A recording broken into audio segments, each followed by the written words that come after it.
bagaimana caranya membuat si laptop jadul atau PC kentang yang kalian punya di gudang itu kita ubah jadi home server ya guys ya. Gue jabarin dulu sedikit karena kita bakalan pakai yang namanya Proxmox, sebuah virtual environment platform. Yang terpenting itu adalah internetnya, jaringannya, koneksi antara komputer ke komputer lainnya. Karena kita akan jadikan ini sebuah home server yang akan kita operasikan bukan di sininya langsung. Laptop ini bakalan gue diemin aja 24 jam nonstop di pojokan sono. Kita aksesnya itu via komputer pribadi kita yang biasa kita pakai sehari-hari. Jadi dia nggak usah diganggu apa-apa, nggak usah diketik, nggak usah apa, biarin aja diem, standby. Karena kita di dalam satu jaringan yang sama nanti ke depannya, maka dari PC kita bisa akses si home servernya untuk kebutuhan apa? Untuk banyak hal.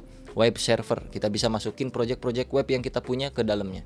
Kita bisa ngulik berbagai macam sistem operasi karena dengan running Proxmox virtual environment artinya kita bisa masukin berbagai macam sistem operasi masuk di dalam satu buah perangkat ini guys. Misalnya mau masukin Ubuntu server 1, terus mau masukin lagi misalkan Windows 11 bisa, mau masukin lagi apa-apa itu bisa, Mac OS segala macam juga bisa, cuman itu ilegal. Gua bakal peruntukan dia prioritinya untuk sebuah web server yang akan menjalankan berbagai macam virtual mesin semacam Ubuntu server, CentOS misalnya, Kali Linux, Red Hat, yang kayak gitu-gitu. Ini dengan spesifikasi dual core, RAM 8GB, storage 256GB SSD, kayaknya masih sangat-sangat cukup untuk kebutuhan gue itu. Jadi tunggu apa lagi, siapin semua alat-alatnya, ambil lagi ke gudang tuh ya, laptop-laptop jadulnya atau PC-PC kentangnya siapin. Kita mulai dari nol, untuk siapapun seharusnya akan bisa mencobanya. Kalau ada yang berhasil di kolom komentar aja karena ini cukup goib, nuansa-nuansa goibnya tuh lebih banyak di sini daripada di dunia ngoding. Oke, kita masuk ke videonya. Let's go.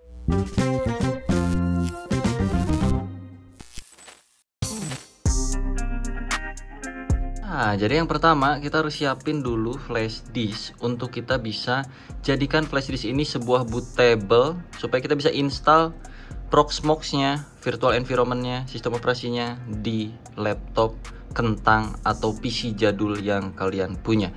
Minimal 8GB, 4GB juga kayaknya bisa deh. Terus kita colokin ke komputer kita. Colok sini, shred. Nah, pokoknya dicolok ya guys ya, nanti kan terdeteksi tuh di komputer kita.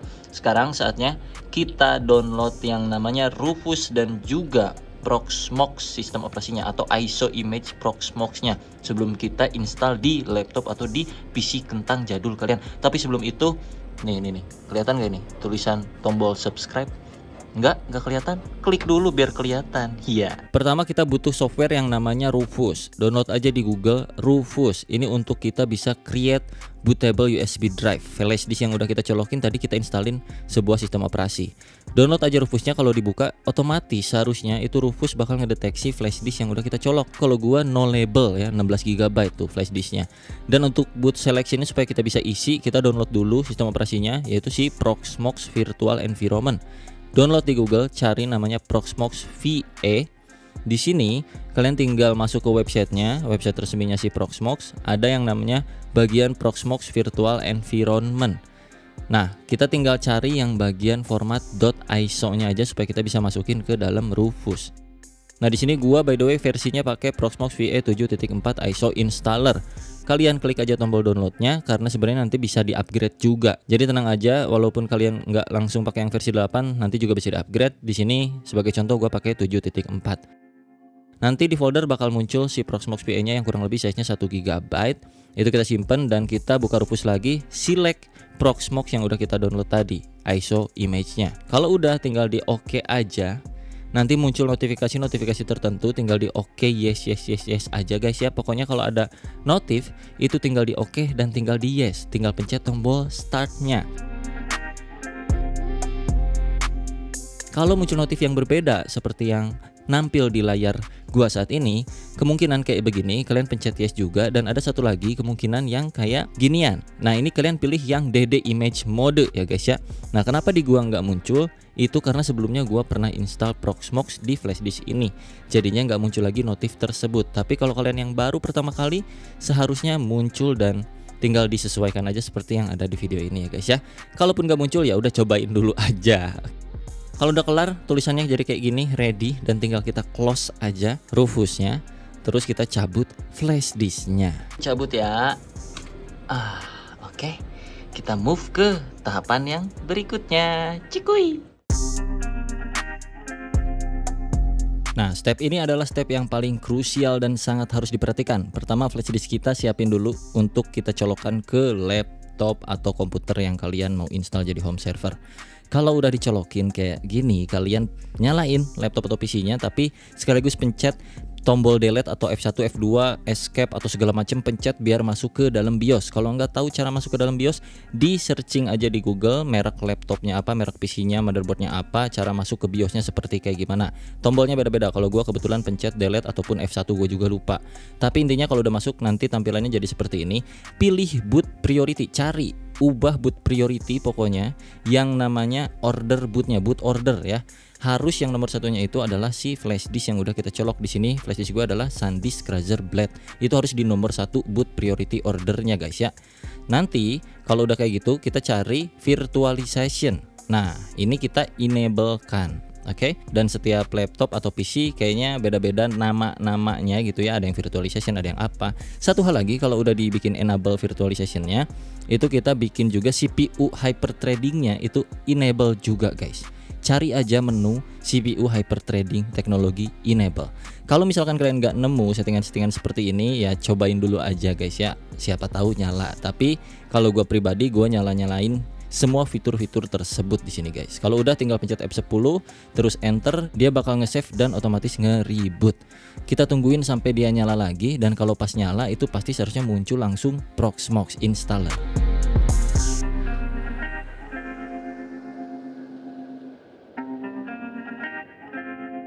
Oke, kita masuk ke installation wizardnya Proxmox. Pertama tinggal diklik enter aja, langsung diinstal di menu yang ke-1 ya guys ya. Di sini agak loading lumayan lama. Jadi gua percepat videonya sekitar 300%-an. Nanti kalau udah kayak gini akan muncul opsi untuk kita setting-settingnya. Yang pertama kita agree dulu, agreement yang dikasih sama Proxmox-nya nggak perlu dibaca ya guys ya. Kalau mau ya silahkan aja. Tinggal klik I agree di bagian pojok kanan bawah. Dan ini yang paling penting adalah storage ya guys ya. Storage-nya ini kalian pilih dari storage yang ada di PC atau laptop yang kalian punya, sesuaikan aja. Di sini gue default di 256 GB NVMe SSD dari laptop ini. Terus untuk di bagian berikutnya itu ada pengisian negara. Di sini gua search Indonesia, Zimbabwe juga terserah kalian ya. Secara default ya Indonesia aja lah, tinggal diklik next, nggak terlalu penting. Nah, di sini tahapan yang lumayan penting adalah harus kalian ingat-ingat passwordnya. Isi passwordnya, jangan sampai lu lupa, nanti nggak bisa masuk ke dalam home server ini ya guys ya. Nah, untuk email juga kalian bisa isi random aja terserah, atau mau email asli juga boleh. Yang paling penting berikutnya adalah jaringan. Jadi untuk jaringannya itu kalian ambil dari modem IndiHome atau modem apa yang kalian pakai ya dari provider, colokin pakai kabel LAN ke dalam laptop yang kalian punya. Nah, untuk topologi yang lebih dalamnya yang gua gunain di dalam home server gua akan sharing nanti di akhir video. Tapi untuk di awal setup kita bisa langsung tarik kabel dari modem langsung ke dalam PC home server kita ini. Si laptopnya itu Proxmox-nya langsung bisa mendeteksi IP address yang udah dikasih dari sananya, dari modemnya, jadi langsung terbawa gitu guys. Nah, kebetulan di sini gua punya problemnya adalah ketika laptopnya itu dicolokin kabel Ethernet dia langsung kejang-kejang kayak gituan. Tapi ini cuma dikasih gua doang ya, dan ini bisa di solve dengan cara restart aja laptopnya. Ini cuman laptop gua karena laptop gua udah jadul banget parah. Kalau lu sih harusnya nggak akan kayak gini ya guys ya. Intinya kalau kalian udah colok itu bakal terdeteksi di sini IP-nya, dan saran dari gua kalian pilih jangan WiFi ya guys ya, kabel LAN kalau bisa mah ya. Dan yang paling penting adalah catat IP address yang di-generate sama Proxmox di situ. Ingat-ingat IP addressnya atau catat di HP atau di mana. Nah, untuk di bagian hostname kalian isi bebas random, mau irfan.com, apa.com terserah kalian. Anggap aja itu punya kayak domain gitu, tapi itu cuman fake kok. Jadi bukan real, itu cuman sekedar penamaan aja guys ya untuk si home servernya. Nah, untuk berikutnya itu ada muncul preview dari konfigurasi yang udah kita setting. Kalian pastikan lagi apa yang udah kalian setting, kalian ingat semuanya, kalian foto kalau bisa, simpen supaya nanti ketika kalian mau akses home servernya itu nggak perlu di laptopnya. Jadi bisa akses di komputer kalian atau di komputernya teman kalian atau di mana di dalam jaringan segmen yang sama gitu. Kalau udah tinggal di next aja, maka proses instalasi pun dimulai. Di sini membutuhkan waktu sekitaran 1 sampai 3 menitan tergantung spesifikasi dari laptopnya itu sendiri guys ya. Dan kalau udah 100% kita ke tahap berikutnya. Nah, jujur guys, untuk di bagian konfigurasi Proxmox networknya. Ini agak sedikit susah dijelasin, tapi kayak gini, gue kasih notes dulu ya sebelum lebih lanjut lagi. Untuk yang punya gue itu gue udah setting di bagian routernya, gue punya DHCP IP yang mana range-nya itu IP-nya dari 192.168.10.10 sampai 10.20. Artinya 10 sampai 20 itu bisa gua pakai untuk kebutuhan gua di mesin gua ini, home server gua ini. Mau gua taruh 11 untuk virtual mesin, 12, 13, 14 untuk Proxmox-nya gua taruh 10 itu bisa juga. Kalau kalian bingung seputar jaringan, intinya kayak gini. Misalkan kalian tuh udah dapet dari ESP ya kan, modem ada tuh. Nah, si modem itu kan punya akses internet WAN, kalau nggak salah sebutannya WAN, itu ada akses internet, dia tuh punya IP. Nah, ketika kalian colokin itu ke komputer, otomatis komputer kalian pun punya IP sendiri. Nah, sama halnya ketika kalian colokin dari modem tersebut ke home server itu kan tetap komputer juga, sama kayak komputer pribadi lu. Ketika lu colokin ke situ, intinya secara default seharusnya itu si Proxmox-nya atau si home servernya itu punya IP-nya sendiri, otomatis tergenerate kalau kita nggak setting. Jadi buat kalian yang nggak ngerti jaringan sama sekali, biarkanlah settingannya default terlebih dahulu. Sampai nanti akhirnya kalau kalian error gak connect ke internet dan nggak bisa connect dari PC pribadi ke home servernya, disitulah tempat kalian saatnya ngulik guys. Tapi sekali lagi untuk gua, karena gua udah punya settingan gua masukkan IP-nya sekian, gateway-nya sekian, supaya tujuannya adalah Proxmox gua punya jaringan koneksi internet untuk bisa update sesuatu di dalam Proxmox-nya atau untuk bisa menginstal sesuatu library, software segala macam di Ubuntu servernya nanti yang akan kita install. So notes-nya kurang lebih kayak gitu. Buat kalian yang misalkan tidak mengerti, di skip aja bagian pengaturan konfigurasi IPv4 yang gue lakukan secara manual ini.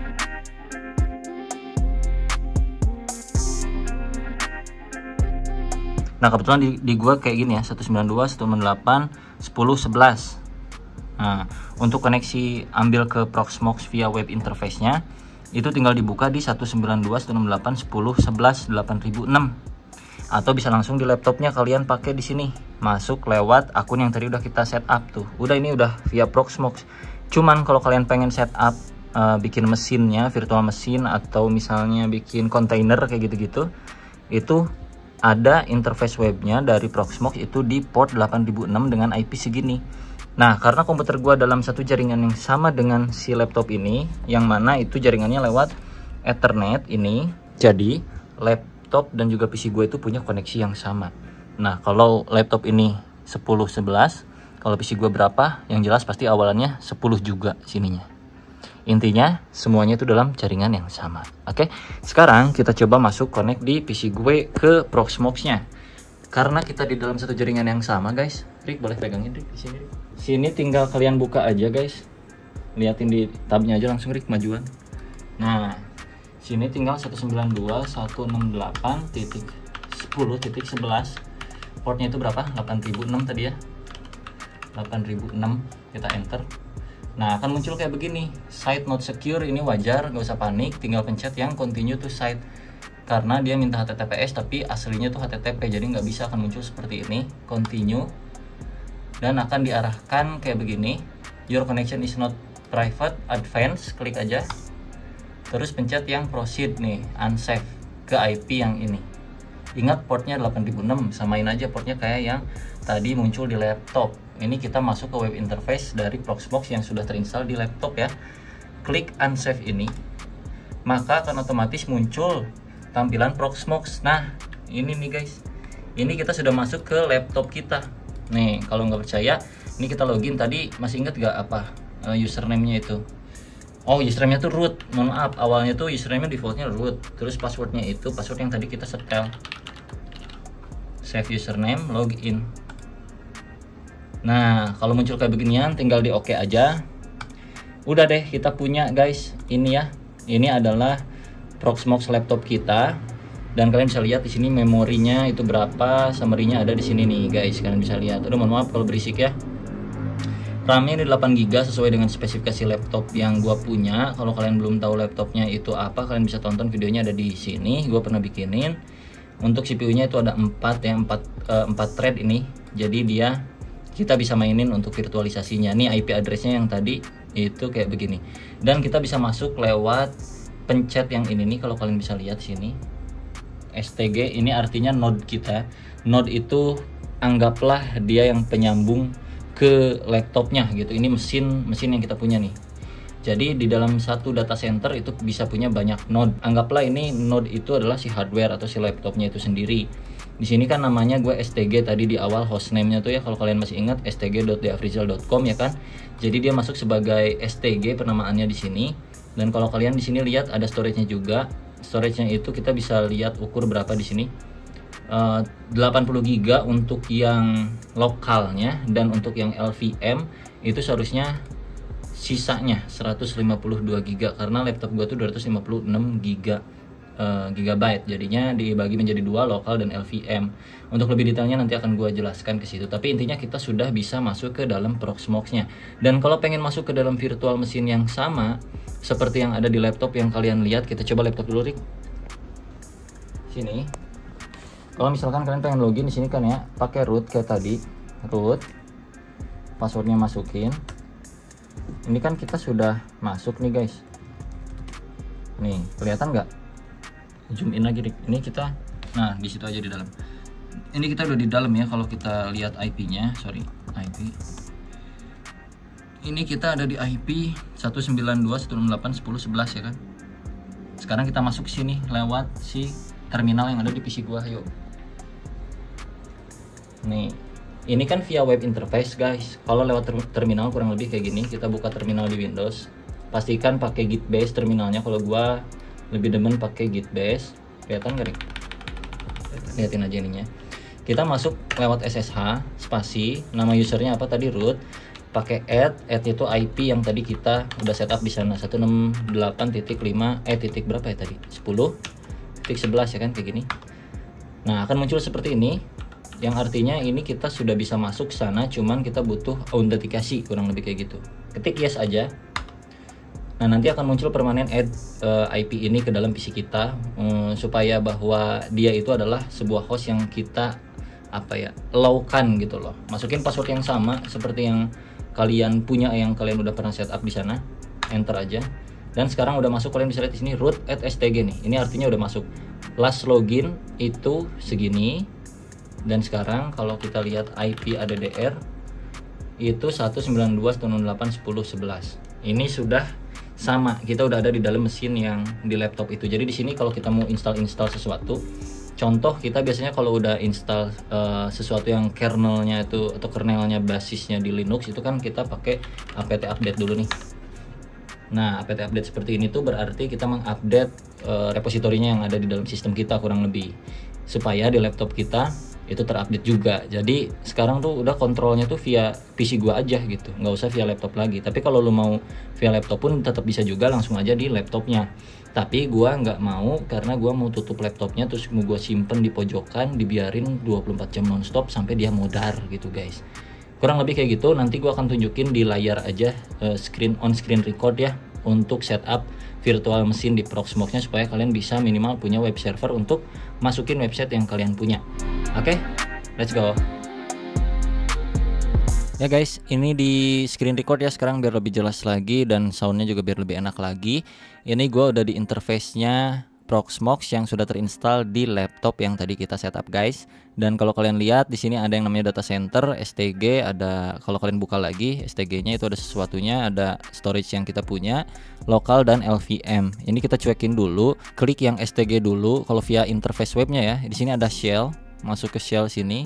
Nah, apa yang ada di shell ini adalah apa yang ada di laptop kita. Jadi ini sama persis ya, root @stg itu sama persis seperti apa yang ada di laptop kita. Jadi ini interface webnya gitu guys. Cuman kita nggak akan mainin terminal untuk masuk ke si Proxmox-nya, karena Proxmox-nya kita full mainan di web interface-nya. Kita mau bikin satu buah virtual mesin untuk kita jadikan web server. Supaya fungsinya apa? Supaya bisa nampung website yang kita punya, dan kita bisa akses websitenya via IP address yang akan kita tentukan nanti gitu guys ya. Kita masuk dulu ke bagian sini, create VM yang ada di Proxmox ini ya. Ini virtual machine kita bisa pilih, artinya kita bisa masukkan sistem operasi apapun ke dalam si Proxmox. Jadi laptop yang tadi kita udah setup itu bisa punya banyak sistem operasi, bisa banyak mesin di dalam mesin. Laptopnya itu kan mesin, kita bisa bikin beberapa mesin lagi di dalamnya, di dalam laptop tersebut yang disebut virtual machine. Mau masukin Windows, mau masukin Linux itu bisa, bahkan macOS juga bisa, cuman caranya berbeda-beda. Nah, untuk yang kali ini gua pakai Ubuntu server. Gua akan masukkan Ubuntu server ke dalam virtual machine kita. Yang pertama kita akan bikin ya, virtual machine pertama kita adalah Ubuntu server. Caranya kita pilih node-nya adalah udah jelas yang ini STG yang tadi kita setup di laptop. Terus kita kasih VMID.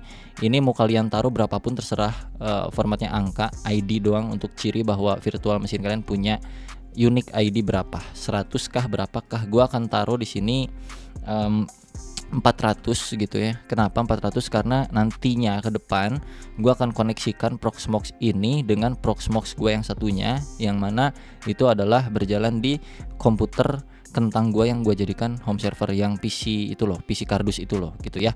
PC kardusnya udah ada VMID 100, 200, 300. Jadi untuk yang sekarang ini adalah perangkat yang baru, hardware baru gue, laptop ini dijadiin home server kayak gini. Gue lanjutin VMID-nya di 400 yang menandakan setiap VMID yang lebih dari 400 itu bersumber dari laptop gue, bukan komputer kardus gue. Tapi kalau kalian baru setup ini di awal, mau 100 juga nggak apa-apa kalau kalian belum punya VM lainnya gitu ya. Gitu aja, simple. Untuk namanya tergantung proyekannya.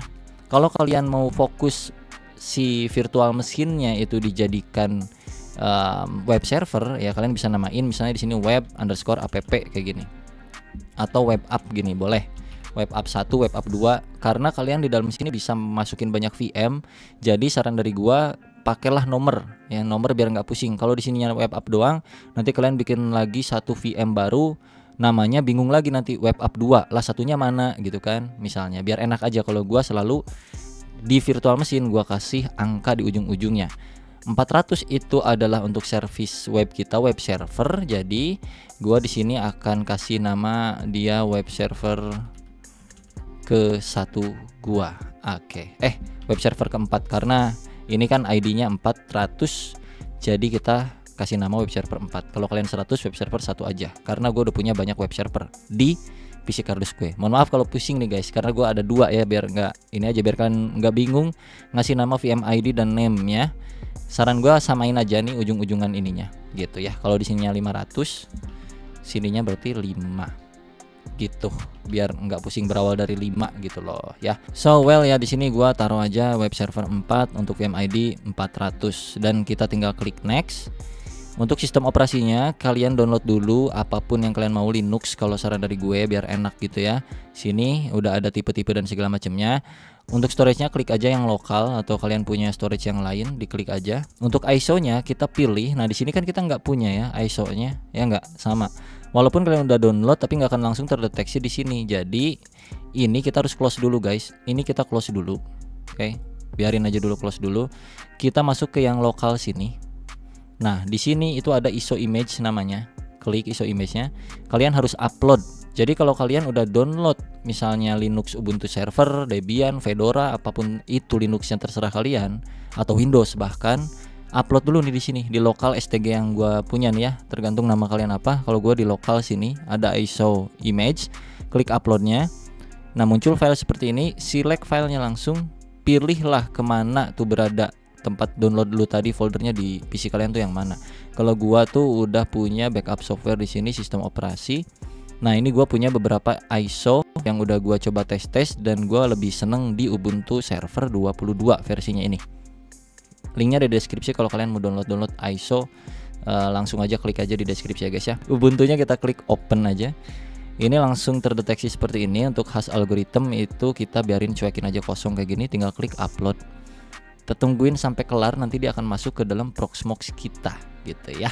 Berapapun size hard disk yang kalian punya di laptop itu jangan khawatir ya kalau misalkan di sini terdeteksinya berbeda, karena sistemnya juga udah beda, bukan kayak pas kalian pakai laptop itu sebagai daily driver Windows yang gitu-gitu udah beda. Ini udah kebagi lagi, disesuaikan dengan kebutuhan kita nantinya gitu guys.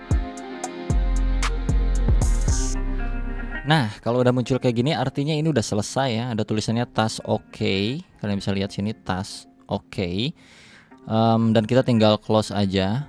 Close ininya, close. Kita balik lagi ke yang kayak tadi gitu. Dipencet STG-nya atau nggak usah juga nggak apa-apa sih ya. Ini mau taruh sini, mau taruh mana. Ini kalian bisa lihat di bagian summary untuk spesifikasi laptop kalian tuh atau komputer kalian yang kalian jadikan si home servernya. Klik aja lagi create VM di sini. Balik kayak tadi ya. VM ID-nya 400, gua kasih nama web server 4. Nah, kayak gini aja. Terus kita next. Nah, sekarang kalau kalian pilih lokalnya itu ISO image-nya udah langsung muncul sekarang. Tuh, Ubuntu 22 yang tadi gua masukin, yang gua upload ya.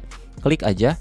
Ini pastikan Linux tipenya dan untuk version kernelnya kalau gua pakainya yang ini 2.6 ya. Karena yang ini kan versinya juga lebih rendah, ya udah pakai yang terbaru aja 2.6 gitu loh. Tinggal klik next aja tanpa harus kalian perhatikan yang lainnya lagi.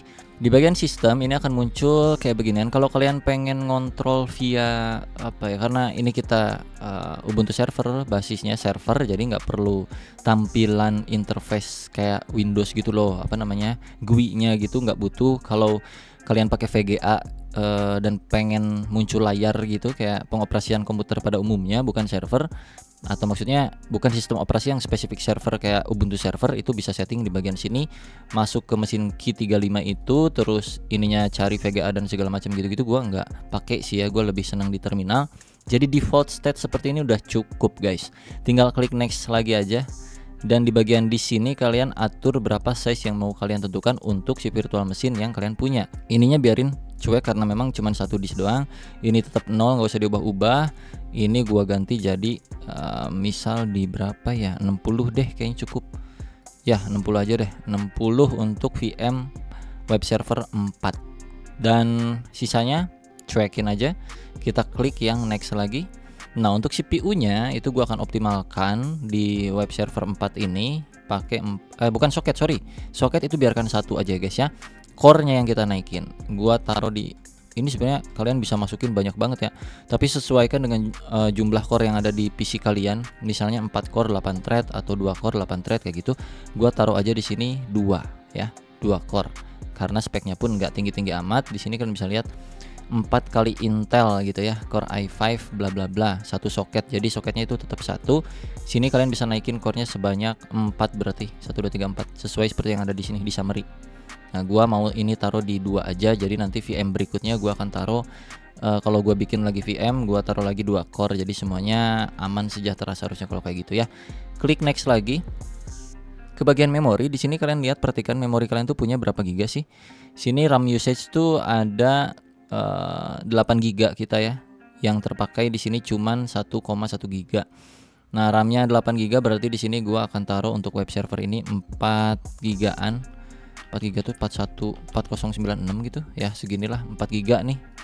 Ya, MIB dikonversi mungkin ini jadi 4 giga pas. Apa kurang apa lebih ya nggak apa-apa, terserah kalian. Pokoknya ini 4 giga. Kalau mau 2 giga yang tadi defaultnya, kalau mau 6 giga 8 giga terserah kalian. Tergantung traffic nanti akan berpengaruh dan juga apa yang berjalan di dalam virtual mesinnya. Gua set di 4 giga. Masuk lagi ke network. Ini tinggal kita cuekin sebenarnya karena secara default dia akan ngikut ke koneksi internet yang sudah berjalan di node yang kita punya. Node kita kan STG ini udah connect ke internet ya, ke Google tadi udah bisa. Jadi nanti dia akan otomatis terkoneksi juga seharusnya dengan si STG ini. Tapi nanti kalau misalkan nggak connect ke internet, kita setting sedikit di bagian virtual mesinnya di dalam tapi pakai SSH langsung kayak gitu ya, nggak usah via interface kayak beginian. Ini kita next aja. Kalian lihat-lihat lagi, kalau udah yakin ya, kalau udah yakin semua datanya, tinggal finish. Nah, ini nggak usah di start dulu nih, start after created ini nggak usah. Cuekin aja kayak gini dulu. Kita mau preview dulu, finish. Dan nanti akan langsung terbentuk di sini kayak gambar komputer gitu. Artinya ini adalah virtual mesin kita, 400 ID-nya. Terus dia punya nama web server 4. Nah, kalian klik ini, dia nggak jalan karena tadi kita nggak langsung jalanin. Kalau mau jalanin, pencet start ini. Kalian bisa lihat speknya di sini sudah muncul di bagian summary, dan di hardware itu ada data yang udah tadi kalian isi, udah kalian set up. Terus di bagian lain-lainnya sepertinya tidak usah kita pedulikan gitu guys. Kita masuk ke start aja langsung, klik start. Nah, dia akan jalan. Dan kalau kalian mau lihat apa yang terjadi ketika kita pencet start, itu masuk ke menu konsol. Nah di sini akan terjadi nih. Nah di konsol sini kita install dulu Ubuntu servernya ya guys ya. Karena tadi kita udah setup untuk running berjalan si virtual mesinnya pakai Ubuntu server, sedangkan laptopnya itu kan pakai Proxmox ya guys. Sama-sama Linux juga lah Proxmox. Tapi di dalam Proxmox, di dalam Linux itu ada Linux lagi, makanya disebut virtual mesin. Ini tinggal kalian pilih atas panah, bawah, atas, kiri, kanan kayak gitu-gitu di keyboard, itu bakal otomatis kayak gitu. Nah ini kalau ngagokin diklik aja biar turun bawah. Terus supaya lebih enak gambarnya ini bisa di set geser-geser kayak begini. Terus yang ini kalian bisa klik bagian pengaturan, local scalingnya off. Nah jadi biar lebih jelas aja gambarnya, lebih bagus gitu kalau menurut gue sih kayak gini ya. Gua akan pencet try or install Ubuntu server, enter. Jadi ini sekaligus juga untuk setup penginstalan Ubuntu di dalam komputer itu seperti apa, kalian bisa coba di sini juga kurang lebih kayak gitu ya. Kita klik dulu yang try and install, nanti muncul seperti ini. Kalau muncul kayak gini kita tungguin aja sampai dia muncul prompt atau pemilihan opsi tertentu nanti. Jadi kita tungguin aja dulu.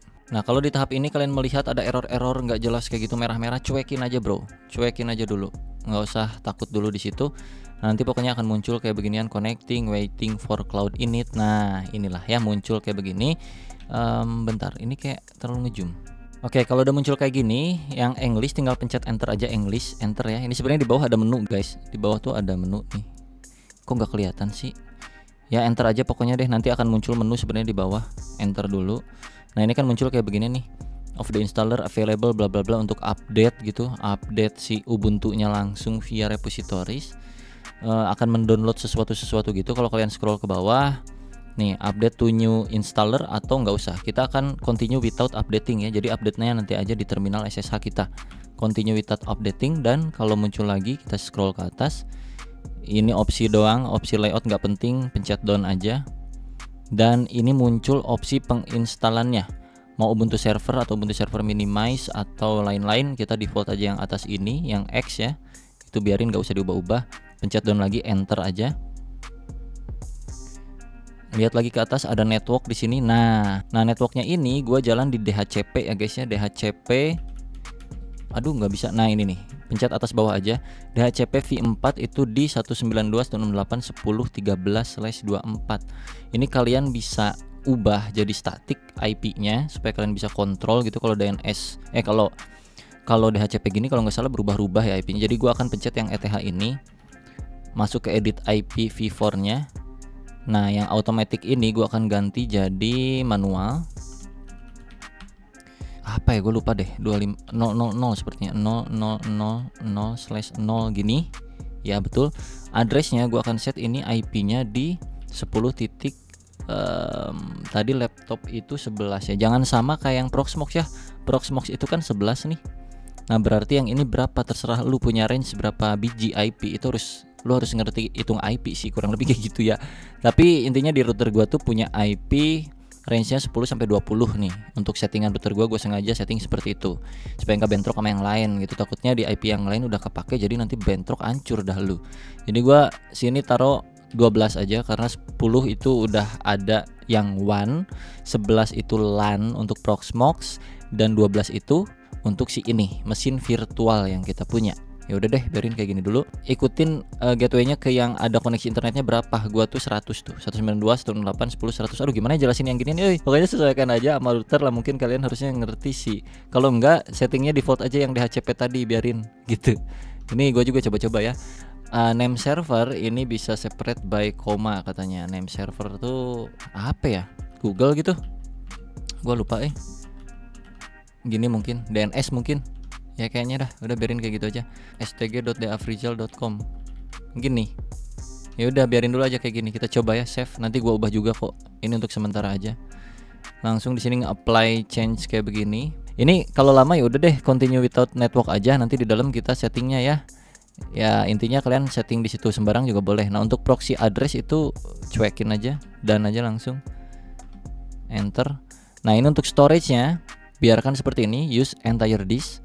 Terus setup disk as an LVM group ya, centang aja biar nanti masuk ke yang LVM ini.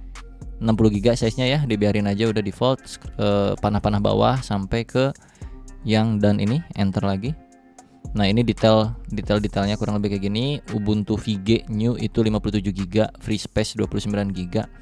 Kayak gini-gini detailnya lah. Ini gua setting default ya guys ya untuk storage. Penginstalannya partisi-partisian gitu. Kalau muncul kayak gini tinggal di continue. Di sini kalian disuruh masukin name-nya. Gua tadi kan web server 4. Ini bebas ya. Gua mau taruh disamain aja. Web server 4. Username-nya juga sama. Web server 4. Passwordnya terserah kalian mau apapun, setting aja. Password biasa yang kalian punya. Kalau udah scroll ke bawah, pencet done. Dan kalau udah kayak gini, ini skip aja udah, langsung continue. Ini apalagi? Nah ini butuh nih, install OpenSSH ini gue butuh banget. Jadi kalau kalian mau centang ini spasi, ini no aja. Terus kalau udah ya kayak gini jadi X ya, ke bawah done, enter. Nah ini udah kita proses penginstalan nih guys Ubuntu servernya. Kita tungguin aja nanti kalau udah beres dia akan muncul langsung di sini reboot gitu kurang lebih ya. Oke, ini udah kelar. Ada tombol reboot di sini atau menu reboot, diklik aja, pencet panah bawah atasnya ke reboot now, enter langsung. Dan sekarang ini harusnya akan nge-reboot ya virtual mesinnya. Nah, ini muncul violet, jangan panik. Jangan panik, biarin aja, kalian tinggal ketik enter. Teo. Nah, sekarang udah berjalan normal lagi nih guys nih ya. Ini kita langsung bisa masuk ke Ubuntu servernya di mesin kita web server 4. Jadi, nah kalau udah kayak gini nih artinya kita udah berhasil menginstal Ubuntu server di Proxmox sebagai virtual mesin kita nih. Jadi nanti kita bisa masukin server atau web kita ke sini, termasuk misalnya mau database kayak gitu ya, atau mau landing page atau apa. Nah, ini udah web server 4. Oke. Nah, ini gua mau koneksikan bukan di sini tapi di SSH. Kita coba ya. Kalau kita SSH ke IP yang gua punya itu 10.11 Proxmox, itu kan kita masuknya bukan ke mesin Ubuntu ini, tapi masuknya adalah ke data center sini, ke STG masuknya. Kalau kalian SSH-nya ke 10.11 kayak yang tadi kita sebelumnya. Mana ya? Yang kayak gini. 10.11. Nah, ini masuknya ke STG. Sedangkan kita sekarang mau ngontrol yang virtual mesin yang kita punya, Ubuntu server, bukan ke Proxmox. Jadi, kita lihat si Ubuntu server kita itu IP-nya berapa tadi. Nah, kalau gua kan udah set tuh tadi 12 ya ujungnya, bukan 11 tapi 12. Nah, artinya kalau kayak gini kita bisa masuk, cuman bukan root. Kalau nggak salah bukan root, kita harus masuk dulu sebagai web server 4 di sini. Nah, kita lihat dulu di sini lagi generate SSH key yang tadi kita centang di bagian penginstalan ya. Nah, nanti dia akan otomatis bisa kita koneksikan langsung di terminal. Kurang lebih kayak gitu dah. Saat ini masih mengenerate nih guys nih. Nah, udah ya. Ini udah, kalian kalau nunggu-nunggu kayak gitu coba sambil di enter aja. Kayak gini artinya ini udah nih. Sini kita login sebagai apa? Web server 4. Passwordnya itu yang tadi kita punya. Ini kalau nggak kelihatan kayak gini, kalian scroll clear biar muncul ke paling atas. Pencet clear kayak gini, clear gitu loh. Duh, kecil banget di sini mah. Nah, di sini kita ping dulu Google nih. Ini kayaknya belum connect internet. Ping 888, network is unreachable.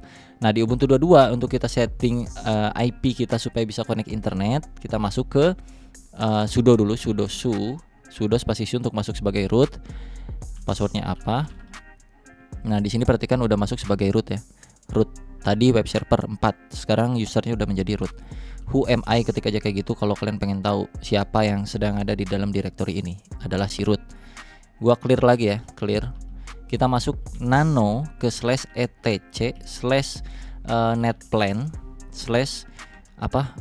strip installer strip config .yaml kayak gitu, atau pencet tab aja biar langsung muncul kayak gini. Enter aja. Nah, ini nih di sini kita akan nyeting. Ini addressnya ternyata yang bermasalah, kelihatan di sini 192.168.10.12. 0 dari mana 0/24 dong kayak gitu.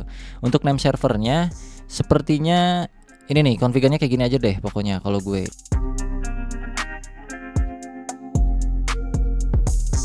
Nih jamin gue mah, ini mah ya. Kalau udah kita netplan apply. Oh, berhasil guys. Sekarang tadi kan kita nggak bisa ping Google, sekarang bisa ping google.com. Alas ya boy, kenapa gue rusak? Udah bisa nih, error tadi itu tampilannya error. Udah bisa nih, dapet ya ping dari Google ya.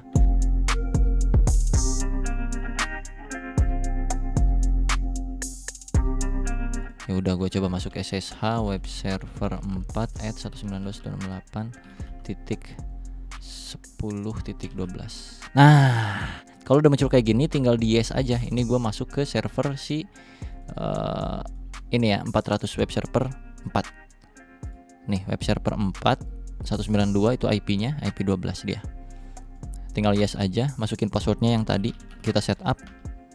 Dan holah, kita masuk ke web server 4 tanpa harus kita buka Proxmox-nya, kita close aja guys, karena kita sudah berhasil masuk ke server laptop yang udah kita setup sebagai nih, tuh udah masuk ya 192.168.10.12. ini si laptop guys. Dan kalau gua install misalnya sudo dulu. Oke, kita cek. Nah, ini spesifikasi laptopnya ya, 4 GB ya kan. Laptopnya apa, virtual mesin, Ubuntu server virtual mesin. Tadi kan kita set 4 GB. Terus 2 CPU, bener? Ini ada 0 CPU ke 1, ini 1 CPU ke 2. Ada 2 core dan memorinya itu 4 GB totalnya. Sekarang kita coba update apt update kayak gini. Langsung kita tungguin saja. Ya memang setup mesin ini agak sedikit lama guys. Nah, kalau udah muncul kayak begini tinggal apt upgrade. Muncul kayak begini lagi tinggal pencet Y, huruf besar, kecil juga nggak ngaruh kayaknya, enter aja. Ditunggu aja sampai sistemnya terupdate untuk virtual mesin Ubuntu server kita. Dan sudah selesai nih bentar lagi guys. Alah, sialila sekali ya, itu udah gue percepat videonya. Jadi ini kalau udah kelar, kita satu tahap lagi untuk menginstal web servernya, itu Nginx. Di sini kita akan pakai Nginx. Nanti kita akan akses Nginx-nya di PC kita ya. Kita akan coba akses via IP, bahwa memastikan gitu ya, untuk memastikan bahwa web server yang kita siapin tuh udah bisa setidaknya minimal diakses oleh berbagai komputer kita yang terkoneksi di jaringan yang sama di rumah kita gitu guys. Nah, nanti ke depannya kita akan update Nginx-nya, atau bukan update sih, lebih ke kita akan proses web servernya menjadi online. Dan udah pasti 24 jam ya guys ya. Kita nggak matiin tuh home servernya, kita cuekin aja, nyalain terus gitu. Jangan lupa kalau panas ya lu kipasin aja atau tiup-tiup. Kita akan proses supaya home servernya itu bisa online, bisa diakses sama semua orang, bukan cuman sama kita yang ada di rumah doang di dalam satu network yang sama, tapi seluruh dunia bisa mengakses atau menggunakan service yang kita berikan kepada mereka gitu guys ya. Nah, ini muncul kayak begini, tinggal di oke aja. Ini gua checklist semuanya, pencet spasi ya guys ya sampai titiknya semua nyala. Masuk ke oke, mencet tab, lu enter, semuanya sudah tercentang, enter. Dan dia harusnya ada kelar. Nah, udah kelar. Kalau udah muncul kayak gini udah ya, tinggal clear aja. Dan kita bisa install Nginx sekarang untuk web servernya. Ketik aja apt install Nginx seperti itu, tinggal di enter. Muncul kayak gini, pencet enter aja langsung. Mau Y dulu nggak apa-apa, mau diketik Y gini ataupun enggak nggak apa-apa. Karena di sini ada huruf besar, artinya itu secara default dia akan yes. Juga enter aja langsung. Proses installing lagi. Kalau muncul kayak gini tinggal di oke lagi aja dan kelar. Sekarang kita clear, kita cek status Nginx-nya berjalan atau tidak dengan cara ketik service spasi Nginx spasi status, enter. Kalau muncul di sini aktif hijau running seperti ini, berarti ini sudah menyala. Dan kalian bisa cek langsung Ctrl C ya kalau mau udahan ke sininya kan. Kalau kalian masuk gini kan kursornya hilang, pencet Ctrl C biar keluar. Kayak gitu. Nah, kalau kalian pengen akses, coba buka browsernya. Gua sebagai guess aja 192.168. Berapa tadi IP-nya? 10.12 ya untuk si virtual mesin. Secara default harusnya kalau kita udah install Nginx di sini maka akan terbuka Nginx. Tapi kalau enggak kayak gini, kita harus mengallow dulu ya, mengallow portnya supaya bisa dibuka di device yang kita punya gitu. Caranya sederhana, kalian masuk terminal lagi. Ini kan belum bisa dibuka ya. Kita ketik ufw allow spasi kutip-kutip kayak gini, Nginx, N-nya gede, kasih full seperti ini. Gini ya, ufw spasi allow Nginx full, kita enter. Kalau udah enter aja, nah rule added langsung dia terbuka otomatis kayak gini. Jadi kalau kita cek ufw status, Itu yang kita allow adalah SSH, di mana terminal ini connect ke dalam virtual machine yang kita punya di IP12. Terus Nginx full itu kita bisa akses di port 80-nya Nginx. Jadi secara default browser ini kalau kita buka IP12 itu secara default dia portnya itu 80 gitu. Kalau pengen konfigurasi lebih lanjut lagi mungkin nanti kalian request aja di kolom komentar ya. Kalau pengen yang full upload projectnya apa kayak gimana itu langsung aja. Tapi intinya di sini kalian udah punya welcome to Nginx seperti ini, artinya udah tersetup dengan baik. Nah kalau pengen diubah itu ada di mana? Ada di kalian ketik aja nano/var/www/html index.nginx.debian/html, ribet banget lah, itulah pokoknya ya. Enter aja. Ini kalian bisa pencet Ctrl K untuk hapus semuanya, Ctrl K kayak gitu, hapus semuanya, tekan aja langsung kosong kayak gini, ketik H1 sini testing server home gue gitu ya, /H1 tutup kayak gini kayak HTML biasa tanpa ada embel-embel lainnya. Ctrl X Y enter, terus kalian reload ini. Sekarang udah berubah jadi testing server home gue. Ini di PC gue guys, bukan di sono ya. Jadi dikontrol semuanya dibikin dari PC gue ini yang speknya kayak gini. Kita kontrol si home servernya lewat terminal ini dan kita konfigurasi di situ. Gimana? Sudah berhasil belum? Untuk eksperimen pertama kita udah berhasil menginstal Nginx web server di Proxmox home server yang udah kita buat. Nah sekarang kita eksperimen yang kedua dengan membuat satu lagi virtual mesin. Takutnya kalian penasaran kalau bikin dari nol lagi kayak gimana dengan settingan default. Jadi kita akan eksperimen untuk men-setup Docker di virtual mesin kita yang baru ya. Jadi kita akan bikin langsung create VM-nya guys di sini. Dengan VM ID terserah kalian berapa. Di sini gua akan taruh 99 saja untuk testing ini atau 9990 kayak beginian. Name-nya Dockerize server. Strip server kayak gini boleh. Ini akan settingan default. Ini takutnya kalian penasaran ya. Jadi kita akan coba-coba aja untuk setup Docker dan juga beberapa platform atau install aplikasi yang berbau Docker lah di dalamnya. Minimal nanti kayak macam on-cloud, mungkin kita akan coba setup on-cloud untuk supaya bisa transfer file antar komputer lewat si home server ini gitu ya. Klik next, masukkan ISO image-nya sama kayak yang tadi yaitu si Ubuntu 22. Oh ya by the way, kalau kalian ngecek ini kayak beda tampilannya Proxmox gua atau IP-nya itu berubah. Ini gua pakai home server gua yang satunya lagi. Yang laptop gua matiin dulu karena gua lagi setting jaringan. Jadinya gua nggak bisa pakai yang laptop yang tadi di eksperimen pertama. Ini gua pakai home server PC kentang gua yang sudah jaringannya mantap ya guys ya. Terus ini di next aja kalau udah pilih yang Ubuntu, ke sistem ini next juga default, masuk ke disk mungkin gua akan taruh di 80 untuk docker image-nya dan lain-lainnya, untuk booting si virtual mesinnya juga. Dan di CPU gua akan taruh 4 biji CPU-nya. Kalau kalian nggak punya 4 core atau 4 thread sini ya, nggak punya ya kalian taruh 2 juga cukup lah guys. Memory gua taruh di 4096 4 GB guys ya, atau kalian mau taruh 2 1 2 3 4 terserah saja. Ini ya bebasin aja. Ballooning device-nya gua centang juga. Terus untuk di network itu default aja, no setting aneh-aneh. Tinggal di confirm. Start after created, tadi kan kita nggak klik ini, sekarang kita coba aja klik. Gua akan coba klik finishnya untuk kita coba setup ya. Ini udah berhasil masuk ke mana di sini nih. Bentar lagi masuk sini.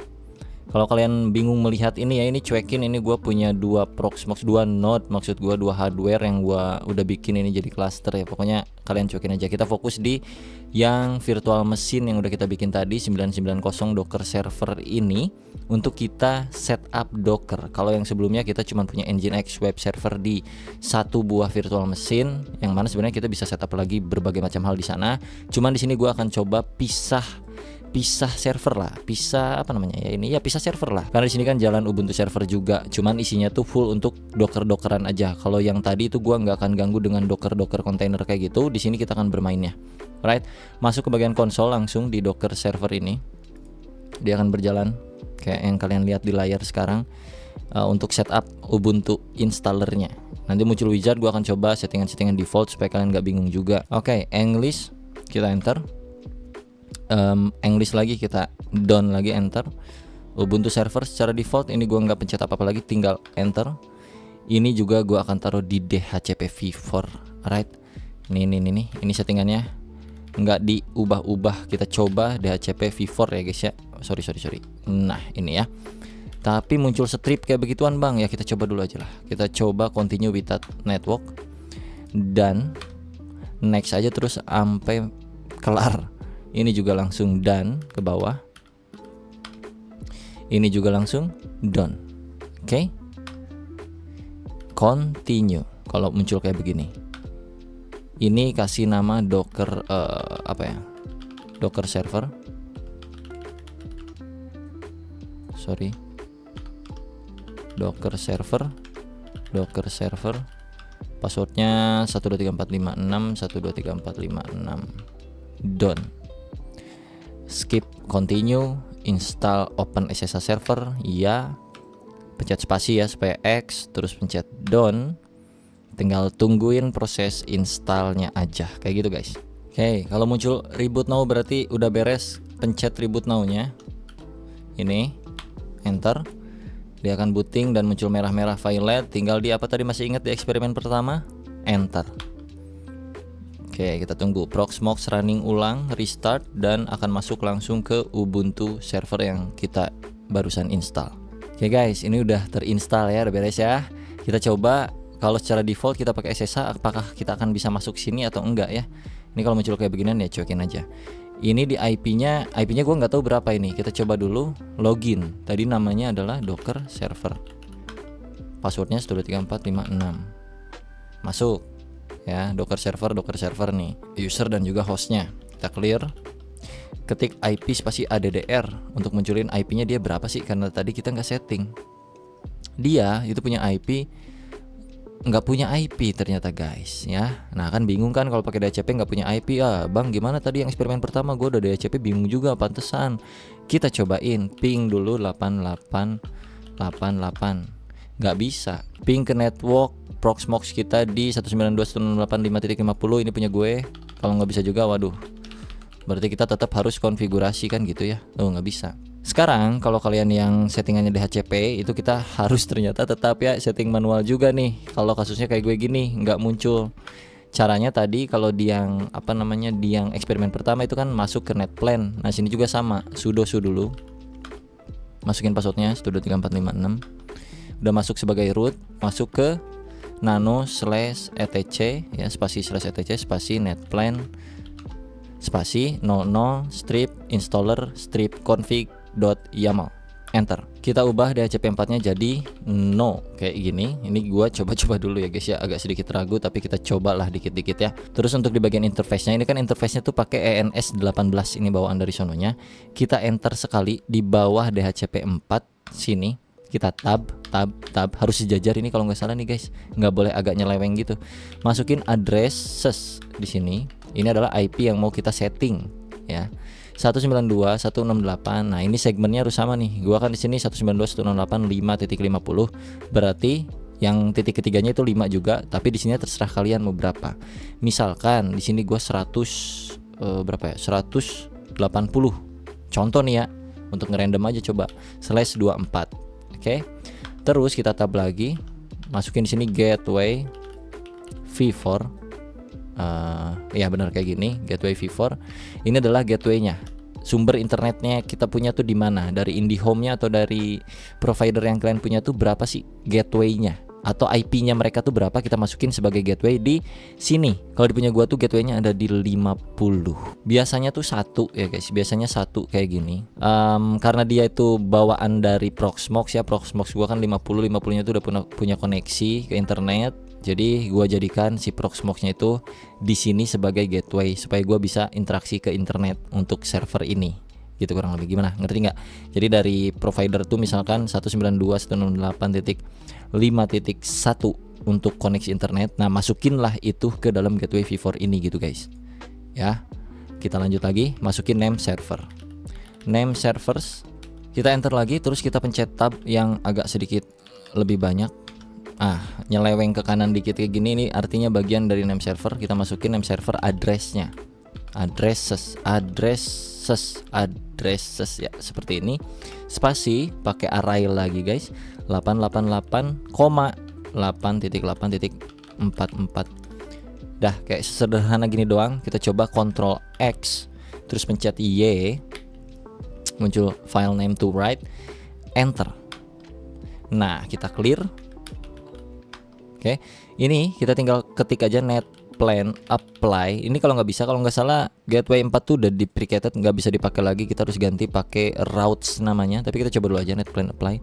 Ini kalian bisa lihat gateway v4 itu udah nggak bisa, dia nggak terdeteksi di Ubuntu 22. Jadi kita pakai yang namanya routes. Kita nano lagi masuk ke etc netplan 00 installer config.yaml. Nah, ini kita ubah untuk gateway-nya karena udah deprecated kalau nggak salah ya. Sorry kalau salah lagi nih. Aduh, secara teori gua kurang untuk bagian perserveran guys. Kita praktekin aja langsung. Ini gue ganti jadi routes namanya. Routes. Ini kita enter. Kita ganti jadi to-nya kemana.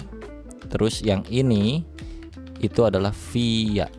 Nah, via-nya tuh via gateway. Nah, ini tuh gateway-nya. Untuk to-nya kemana itu kita bisa taruh ini jadi default kayak begini. Atau 00 slash 0. Gini juga bisa, apa slash 24 ya. Slash 24 cobain dulu ya. Kayak gini. Ctrl X terus kalian pencet Y. Ya, kalau kalian pencet Ctrl X kan muncul kayak save no gitu. Pencet Y. Muncul file name to write, kita enter. Nah, ini udah keluar, kita clear. Terus di sini sorry itu kalau motor berisik guys. Net plan apply, enter. Kalau udah kayak gini kita coba ping ke google.com, enter. Kalau masih nggak bisa juga berarti yang tadi yang slash 24 itu salah guys. Ini kita Ctrl C dulu kalau lama. Ping 88 coba. Nggak bisa berarti salah. Kita masuk ke nano lagi, nano etc netplan bla bla. Ini bukan slash 24 tapi ke 0 kayak gini. Ctrl X Y, enter, clear, net plan apply, ping 8888, tara, kayak gitu ya konfigurasinya. Jadi untuk DHCP ternyata nggak works di kasus gua, tapi kalau kalian works pas kalian setting DHCP langsung bisa ngeping ke 888 atau ping ke Google kayak gini. Google.com kayak begini, berarti itu udah aman sih, nggak perlu konfigurasi lagi. Tapi kalau kayak tadi gua kasusnya pas lu ping itu nggak bisa, terus DHCP nggak dapat IP. Kalau sekarang kita kan IP spasi addr itu di enter kan langsung muncul nih 192.168.580. Jadi kalau gua mau masuk SSH ke sono itu harusnya udah bisa nih. Di sini gue pakai SSH, coba ya dari terminal Windows gue SSH masuk ke web server tuh apa namanya, Docker server ya gini ya, @192.168.5.180 yang mana itu adalah ini. Kita enter, muncul, tinggal ketik yes, enter. Kita udah masuk ke belum masukin password dulu 123456, enter. Ya, kita masuk Docker server ya. Ini ada last login bla bla bla. Kita clear. Kita coba hostname kayak gini, Docker server sudo su 123456. Ini gue udah masuk sebagai root dan kita nggak butuh lagi tampilan Proxmox yang ada di sini. Kita close guys, close, right? Kita mainin di terminal Windows aja. Ini di IP yang sama ya tadi, IP addr 192.168.580. Kita clear. Kita akan setup Docker di sini. Kita nggak punya web interface untuk akses si mesin virtual Ubuntu kita ini, nggak punya. Kita akan setup Docker dengan cara apa? Pertama kita apt update dulu. Karena ini gua masuk sebagai root, jadi kita langsung aja apt spasi update seperti ini. Oke, kalau udah kita clear dulu, terus apt upgrade. Tinggal Y aja alias di enter secara default langsung terinstall. Apt upgrade Y. Nah gitu ya, enter langsung aman. Gue perbesar deh biar kalian gak bingung. Kalau ini udah kelar kita akan coba setup Dockernya. Ya muncul kayak beginian, kita enter aja, next langsung ya guys ya. Ini seperti biasa dicentang semuanya, pencet spasi aja. Tinggal di OK. Nah kalau udah, ini udah ya, kita clear. Kita langsung setup Dockernya. Yang pertama karena kita udah apt update dan upgrade, kita langsung install beberapa hal kayak macem nih, gua kasih di deskripsi linknya untuk kalian bisa nyomot script yang gua ketik di sini ya guys ya. Apt install. Sebelum itu kalau install Docker gua biasanya exit dulu dari root. Gua nggak biasa di dalam root untuk install Docker. Nanti kita akan setup usernya juga. Maksud gua user yang eksis itu kita akan jadikan dia punya akses ke Docker. Ini kita exit dulu. Nah, kita ada di user yang namanya Docker server ya. Ini usernya tuh Docker server. Kita sudo-nya di sini langsung apt install gini, apt transport https yang kita butuhkan, ca certificates kita butuh, curl juga kita butuh untuk ngambil data di internet ya guys ya. Terus software properties common itu juga butuh, properties common. Nah, kalau udah kayak gini kita enter. Sekali lagi scriptnya ada di deskripsi. Sorry gua typo, certificates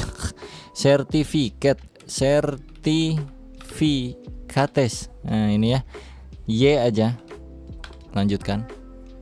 Cek di deskripsi guys. Nanti tinggal di copy aja biar nggak perlu ngetik. Ini tinggal di oke aja guys. Kalau udah ini kelar, tahapan berikutnya kita curl punyanya repository punyanya Docker. Sorry suara burung. Di sini agak sedikit banyak gangguan. Langsung di kopas aja yang ada di deskripsi. Gue juga di sini akan kopas. Langsung klik kanan kayak gini. Enter. Oke, kalau udah kita echo, klik kanan ya, echo deb ini. Tinggal di enter. Kalau udah kita ketik apt update sudo, pakai sudo apt update, enter. Tuh, jadi tahapannya ada 3 ya. Yang pertama install untuk apt transport https, certificates, software properties common. Terus yang kedua adalah kita curl, ambil reponya, terus kita echo. Setelah itu apt update. Untuk ngecek kita pakai polisinya docker ce dulu apakah udah ada atau belum. Apt cache spasi policy docker ce. Nah, ini muncul kayak beginian. Oke, installed non bla bla bla kandidat segala macam kayak gini-gini, versi segala macam. Ini udah ada ya, artinya udah bisa kita install di sini docker ce-nya. Kita pakai docker ce. Tinggal sudo apt install docker ce, enter. Muncul y lah. Dah, tinggal kita tungguin guys.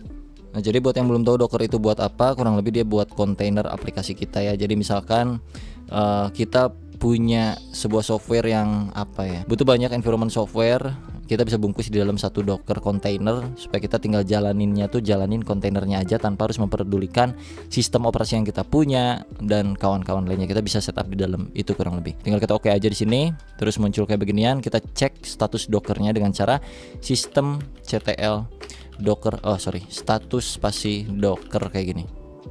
Enter. Muncul di sini Docker socket aktif ya guys ya, running, aman. Ini user ini nggak bisa pakai command docker kalau misalnya docker info misalnya kayak gini.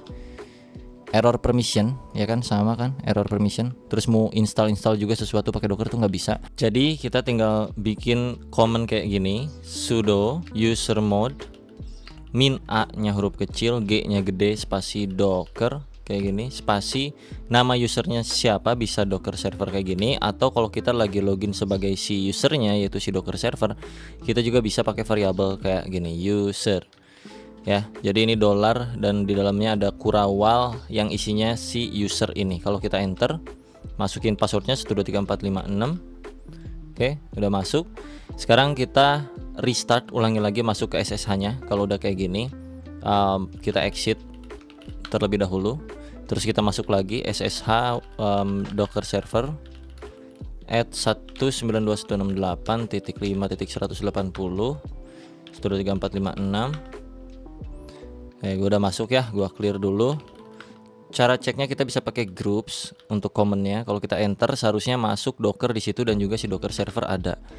Ya, di sini ada Docker server dan di sini juga ada Docker masuk ke sini. Jadi di sini sekarang kita udah bisa ketik Docker info, enter. Udah berhasil bahwa user Docker server ini udah bisa menggunakan Docker tanpa harus menggunakan user yang root. Ya, kalau kita masuk sebagai root, sudo su 123456. Kita clear. Ini gua masuk sebagai root, terus kita coba Docker info di sini. Itu kan bisa karena dia sistemnya root. Nah, kalau kita keluar dari root secara default itu nggak bisa karena kita nggak kasih akses untuk si user Docker server mengoperasikan command Docker. Kalau sekarang udah bisa Docker images misalnya kayak gini, udah bisa muncul Docker ps, udah bisa muncul Docker min version, kurang lebih kayak gini. Sekarang kita akan coba install yang namanya OnCloud supaya bisa transfer file antar komputer yang punya jaringan yang sama dengan si virtual machine kita. Oke? Caranya sederhana. Pertama kita bikin satu folder dulu untuk si OnCloud-nya. Sini komennya adalah mkdir untuk membuat sebuah directory sebuah folder baru ya. Pakai Kurawa ini namanya ya. Tai lah, kasih tai kayak gini terus /OnCloud namanya. Oke. Terus kita masuk ke dalam directory tersebut, cd tai /OnCloud begini. Nah, sekarang kita udah di dalam sini ya. Cara ngeceknya di mana? Di dalam pwd aja. Tuh. Kita ada di dalam home docker server /OnCloud. Alright. Sekarang kita bikin konfigurasinya terlebih dahulu. Kita buat .env terlebih dahulu. Dan .env ya guys ya, kayak gini. Enter aja. Di dalam sini kita bikin beberapa variabel global supaya kita bisa setting OnCloud-nya terserah kita dari sini ya guys ya. Cloud_version ya, OnCloud untuk versinya berapa, misalnya 10, gua pakai 10.11 di sini. OnCloud OnCloud bro. Nah, ini sorry banget nih kalau banyak tipe. OnCloud_domain, domainnya itu kita kasih server .2.2.8080 kayak begini untuk jalan di port 8080 secara default dari konfigurasi env kita. Terus kita kasih admin usernya itu siapa, admin username sama dengan terserah kalian siapa namanya. Gua taruh aja misalnya di sini Dea gini. Terus passwordnya admin_password sama dengan Afrizal misal contoh. Terus untuk portnya kita kan tadi jalan di 8080. HTTP port kita taruh 8080. Kalau udah kayak gini pencet Ctrl X terus Y ya, muncul kayak gini, tinggal di enter aja. Ini konfigurasi gua, kalian bisa ubah-ubah terserah kalian mau kayak gimana. Bisa cek refer ke dokumentasi aslinya OnCloud. Enter. Kalau sudah, kita bisa ambil YAML file dari punyanya OnCloud. Di sini gua udah punya juga dan lu tinggal cek aja di deskripsi untuk cheat sheetnya supaya kalian bisa kopas-kopas kayak gua, kayak gini nih. Tinggal di kopas. Artinya kita ngambil YAML-nya si Docker Compose untuk Docker server supaya bisa langsung nyalain kita. Ini kita enter. Ya, kalau udah dia bakalan ngambil docker compose.yml dari link yang kita ambil di sini pakai wget ya guys ya, pakai wget. Kalau kita ls di sini kita punya docker strip compose.yml. Lah bang, env kemana bang? Ini kita clear dulu. ls itu ada docker compose.yml, ll itu ada .env di sini ya, ada .env, ini ada docker yml. Jadi sebenarnya ada dua-duanya tuh ada. Sekarang untuk nyalainnya itu tinggal docker strip compose spasi up min d. Min d itu artinya berjalan di belakang layar tanpa harus kita nyala matikan kayak gitu. Atau kalau nggak mau pakai min d, kita cobain dulu kayak gini, enter langsung. Docker compose not found but can be installed with. Nah, ini kita bisa install Docker Compose-nya dengan dua cara nih. Mau pakai snap install docker atau mau pakai apt install docker compose kayak gini, ini terserah kita. Kita coba yang kedua ya, apt install docker strip compose seperti ini. Pakai sudo apt install docker strip compose. Karena kalau nggak sudo nggak bisa kan. Kita enter aja. Muncul y.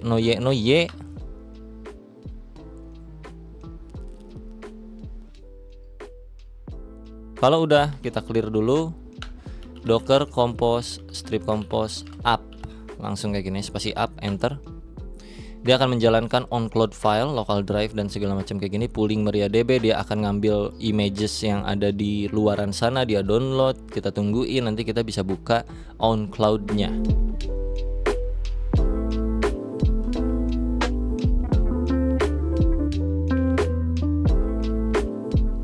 Jangan lupa sambil nungguin yang kayak beginian, kalian bisa banget untuk ngopi dulu, cemil dulu, tinggalin dulu, ke WC dulu, main dulu, pacaran dulu, jemput pacar kemana kek, main dulu apa kek, sama teman mabar dulu apa gitu ya. Apalagi kalau koneksinya bapuk.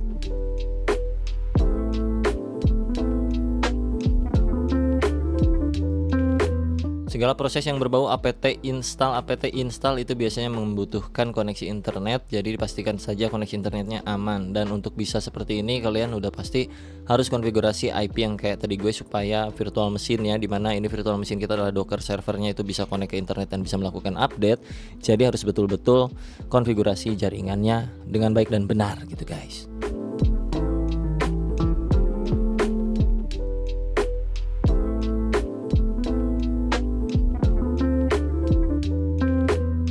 Nah ini lagi proses installing server database-nya guys. Karena kita pakai Docker jadi otomatis semuanya sudah terkonfigurasi tanpa harus kita install satu persatu gitu, kurang lebih keunggulannya. Biarkanlah dia berjalan sendiri sampai nanti kelar, kita tinggal nyalain, tinggal kita ya udah tinggal disimpan aja servisnya di background, kita bisa akses gitu. Nah kalau ini karena tadi kita pakainya Docker Compose Up doang tanpa min D gituan, jadinya itu berjalan langsung nggak di belakang layar. Nah kalau pengen di belakang layar nanti kita harus commandnya tuh pakai Docker Compose spasi up spasi min D. Nah nanti kita coba praktekin. Ini udah nyala sebenarnya, kita bisa akses ini. Aksesnya itu ada di port 8080 ya. Gue buka browser dulu di sini. 192.168.5.180.2.8080. Nah on cloud betul. Apakah kalian sudah sama kayak gue gini? Ini setiap kita buka ini akan bergerak nih. Ini kita reload. Nah ini yang on cloud-nya itu ada di laptop kita guys. Ini adalah di PC gua ya kan. Kita kontrol lewat IP masuk ke port 8080, yang mana port 8080-nya itu adalah running Docker di sini kan. Tapi di sini ada error, katanya kita harus konfigurasi trusted domain-nya di bagian config/config.php. Oke, untuk ngefix ini kita sebenarnya bisa pakai dua cara. Kita bisa masuk ke dalam config/config.php yang ada di dalam service on cloud server yang kita punya, atau kita mau setting di luar lewat .env yang udah kita setup. Karena kita punya .env di sini ya, ll nih .env kita, jadi kita bisa mainin .env tanpa harus kita masuk ke service on cloud servernya pakai docker exec kayak gitu-gitu. Kita langsung buka aja nano.env-nya. Nah, di sini kita tambahin satu variabel baru. Ini ada di dokumentasi on cloud-nya ya guys ya. Namanya oncloud_trusted_domain. Trusted_domains pakai S guys, pakai S ya. Nih, trusted_domains pakai S. Yang kita masukin adalah IP servernya berapa? 192 pakai string dulu. 192.168.5.180. IP server si ini nih. Nah, ini nih server ini ya. 192.168.5.180. Kalau udah, kita coba Ctrl X, terus kita ketik Y, kita enter. Supaya perubahan itu kita tahu fungsi ketika kita nyalain Docker Compose-nya, kita tambahin beberapa flag di belakang Docker Compose command-nya. Docker Compose min detach min build kayak gini aja kayaknya udah cukup, kita enter. Up-nya kurang lagi anjing. Docker strip compose up min detach min build kayak gini guys, kita enter. Nah, Docker strip compose ps udah nyala, kita reload ini, reload. Sekarang udah masuk ke login. Username, email atau passwordnya itu yang tadi ada di .env kita. Kita coba chat.env-nya di sini. Di sini username gua adalah Dea, kita masukin Dea, passwordnya itu Afrizal. Kita coba login. Udah masuk ya. Nah, ini kita bisa transfer file antar komputer di jaringan yang sama kita lewat home server yang kita punya. Dan ada aplikasi untuk download di Play Store atau di App Store. Nah, ini sekarang udah bisa diakses juga di komputer yang berjalan di dalam jaringan yang sama lewat si IP ini guys. Misal di sini kita delete dulu ya. Kita delete dulu ini semuanya, delete. Gua akan bikin satu di sini, upload folder misalnya shared folder gini misalnya. Terus di dalam sini gua masukin beberapa hal, contoh, tunggu. Nah, misalnya di sini gua punya sebuah software di komputer gua, Docker Desktop Installer.exe. Gua akan kirim ke komputer si Torik. Kita masukin aja sini. Teo. Dia akan langsung upload, ini 500 MB size-nya ya. Dia upload. Ini tanpa koneksi internet ya guys. By the way, bisa kalian lakukan dengan cara ini karena di dalam jaringan lokal yang kalian punya. Kalau udah nanti masuk sini, artinya Torik akan bisa cek. Nah, di sini Docker Desktop Installer. Sekarang kita coba lihat ke komputernya Torik. Kalau ini komputernya gua, tunggu ya. Oke, ini komputernya Torik ya. Kalau ini komputernya gue, tuh ini gua ya, yang tadi nih, tuh Docker Desktop Installer. Sekarang kita pindah ke Torik. home servernya ada di situ ya guys ya. Pakai akun gua, Dea, username-nya, passwordnya Afrizal. Jadi nggak perlu flash disk lagi, udah masuk, klik hurufnya Rik. Nah, itu klik download Rik. Oh, udah otomatis ya. Langsung tuh kenceng ya guys ya. Bede. Kayak gitu. Nah, lebih bagusnya lagi kita bisa settingin user di sini. Di sini tuh ada menu konfigurasi untuk usernya nih guys nih. Ya, kita bisa buat di mana ya? Di sini nih. User, kita bisa bikin banyak user, misalnya untuk bini lu supaya bisa akses yang mana, pegawai lu yang mana, untuk family, untuk apa segala macam. Kurang lebih kayak gitu untuk yang on cloud. Gimana? Lumayan mantap kan? Hai. Nah, sesuai janji gua tadi di awal video bahwa gua akan coba menjabarkan tentang topologi yang gua gunakan di rumah gua. Di sini kurang lebih ada 4 konfigurasi yang bisa kalian gunakan. Tapi ini kalau refer ke punyanya gua, jaringan yang ada di rumah gua, itu gua pakai yang ini topologinya. Kalian bisa lihat di sini. Ini ya.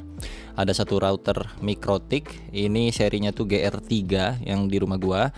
Terus dia masuk ke switch hub unmanageable. Nanti gua akan masuk sini, tapi kita mulai dari yang basic dulu untuk topologi jaringannya. Mulai dari yang ini, yang tadi di awal video itu kan gua munculin gambarnya adalah topologi yang ini yang sangat basic ya guys.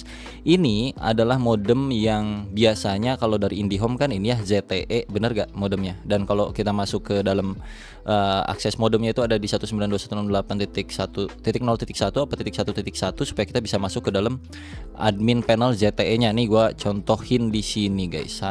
Bentar. Nah, kayak gini kurang lebih, bener gak?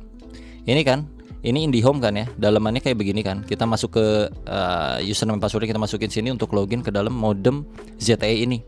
Nah, modem ZTE ini kan punya port ya guys. Ada berapa port mungkin gitu, beda-beda. Gua sih jarang lihat fisiknya secara langsung karena bukan di ruangan gua untuk modem IndiHome-nya, itu ada di ruangan om gua di jauh ya, lumayan beberapa meter dari rumah gua.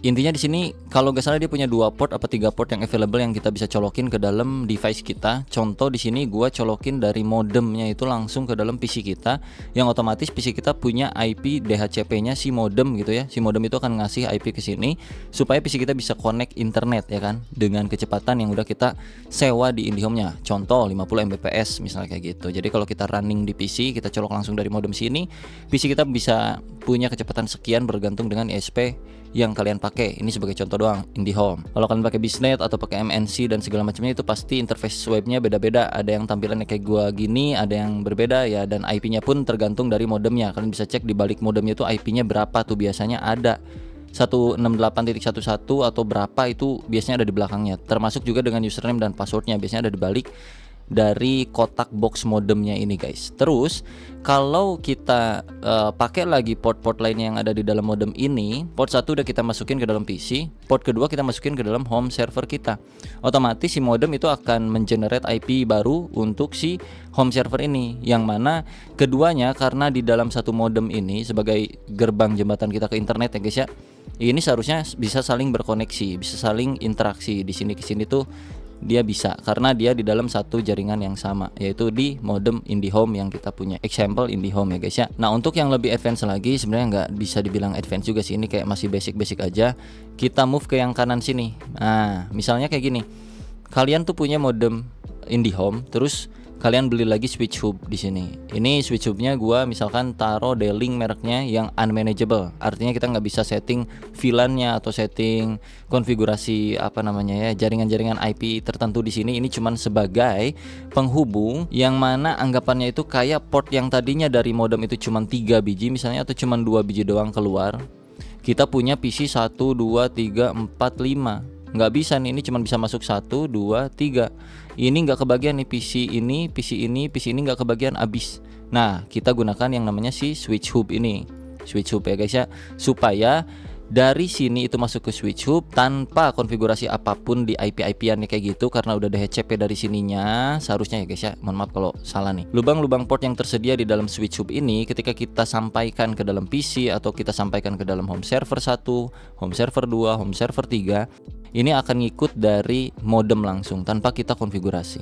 Kecuali lu mau konfigurasi langsung di bagian sininya kalau bisa, tapi gue nggak pernah masuk ke ZTE-nya sini sih. Gue juga lupa ya dalamannya kayak gimana, apa bisa dikonfig untuk IP, DHCP segala macam range atau apapun itu di sini, gue nggak tahu juga. Jadi intinya dengan switch hub ini cuman sebagai penyalur doang tanpa kita konfigurasi apa-apa. Jadi bawaannya modem tuh kita bisa punya port lebih banyak aja, udah kayak gitu doang sih kalau pemahaman gua ya guys ya. Jadinya kalau kalian pakai switch hub ini, misalnya switchnya ada 1 2 3 4 5 port, artinya kan bisa nambahin home server berapa biji di sini, 1 2 3 4 5 plus dari sininya 1 2, jadi bisa langsung PC 1 PC 2 home server 1 2 3 4 5 kayak gitu-gitu. Sebenarnya cuman untuk ngasih akses aja gitu, tambahan biar banyak aksesnya, biar bisa diakses sama banyak device gitu sepemahaman gua.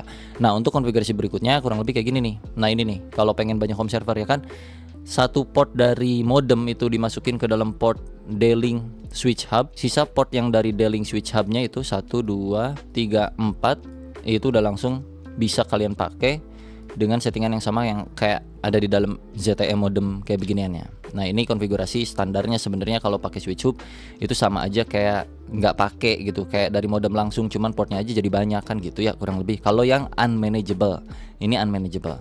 Nah kalau yang satunya lagi yang gua running di jaringan rumah gua kurang lebih kayak gini. Dari ZTE modemnya itu cuma satu port masuk ke dalam MikroTik router sini ya, untuk memberikan router ini akses terhadap internet. Terus dari port yang ada di dalam routernya itu gua masukkan ke dalam switch, yang mana switchnya itu adalah D-Link di sini, unmanageable juga. Jadi kita nggak bisa konfigurasi apapun di sini. Konfigurasinya itu lewat si MikroTik-nya gitu. Nah di sini contohnya di kasus yang kita eksperimen pertama itu kan kita maininnya di segmen IP yang 10 nih, sini 192.168.10 ya kan, tadi kita mainannya titik 10. Nah di dalam router ini gua setting DHCP range itu sekitar 10 sampai 20. Makanya tadi di awal eksperimen kita Proxmox-nya itu berjalan di IP sekitaran 10.10, 10.11, 10.12 sampai di 20. Nah ini sebenarnya bisa disetel range-nya ataupun enggak juga kayaknya enggak masalah sih. Cuman gua di sini setel aja sengaja supaya nggak bentrok sama yang lain-lain. Nah bagus-bagus lagi kalau kita mainin VLAN segala macam, kalau dengan tujuan ya misalnya kita punya banyak banyak lingkup PC device yang berbeda-beda, yang efeknya supaya jaringan kita tidak terganggu gitulah kurang lebih. Untuk bahas VLAN kayaknya terlalu dalam, gue juga masih sedikit susah untuk menjelaskannya. Mungkin kalian bisa baca-baca referensi di luar sana, takutnya gue salah mendeskripsikan tentang VLAN itu kayak gimana, tujuannya untuk apa. Tapi intinya kalau udah gue baca-baca nih ya di artikel atau dimanapun itu, VLAN di kasus gue tuh belum diperlukan menurut gue pribadi, karena kasus gue yang cuman satu buah home server yang laptop kentang ini dan satu PC yang mengaksesnya, atau bahkan dua PC sama PC editor di sini. Kayak cuman 2 orang gini doang di VLAN-in, kayaknya bagi gua pribadi terlalu effort ya guys ya.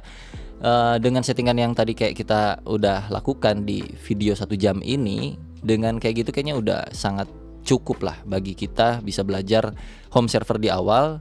Kedepannya kita bisa mainin VLAN dengan switch yang manageable, yang punya fitur VLAN misalnya di sini, ataupun dengan konfigurasi router yang lebih dalam lagi. Tapi berhubung, mohon maaf sekali lagi, gue bukan anak jaringan, gue nggak terlalu mengerti paham tentang IP kayak gimana-gimananya. Ini cuman yang gue lakukan di video ini adalah konfigurasi dasar luaran dari anak-anak jaringan. Mungkin kalau anak jaringan kayaknya bakal kayak Bang Dea mainan jaringan kayak gitu, kayak ketawa gitu lah ya. Tapi mohon maaf, sekali lagi gue bukan expert di sana. Jadi konsep gue untuk bisa bermain home server adalah intinya bagaimana caranya home server itu bisa diakses oleh komputer lainnya yang ada di dalam satu network yang sama. Udah itu aja. Itu concern gua untuk mempelajari jaringan di video kali ini gitu ya kurang lebih. Dan kedepannya kita memang harus lebih mendalami seputar jaringan-jaringan basic-basicnya aja untuk kita bisa ya minimal mengerti untuk karena nanti akan berkaitan juga dengan yang namanya deployment di aplikasi, karena kita kan seorang developer programmer yang akan mendeploy apps yang kita punya di PC ini masuk ke dalam home server.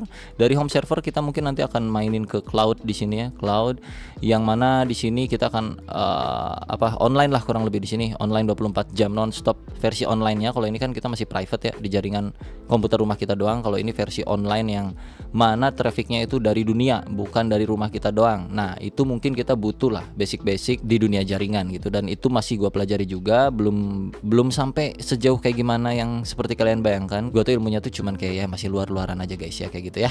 Jadi kurang lebih seperti itu aja seputar topologi jaringan.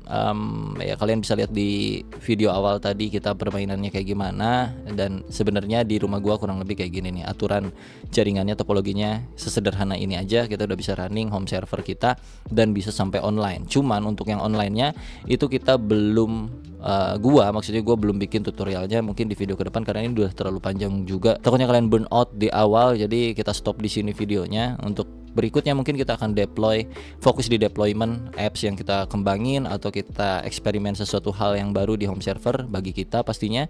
Dan kedepannya mungkin kita akan lebih prefer untuk dari nol lagi, untuk pemula dari nol lagi, dan hasil gue belajar gue akan expose di YouTube gua gitu kurang lebih ya guys. Semoga bermanfaat video tentang home server ini, semoga bisa jadi awal ketertarikan kalian masuk ke dalam dunia yang lebih goib dari dunia coding, karena ini kaitannya berkaitan banget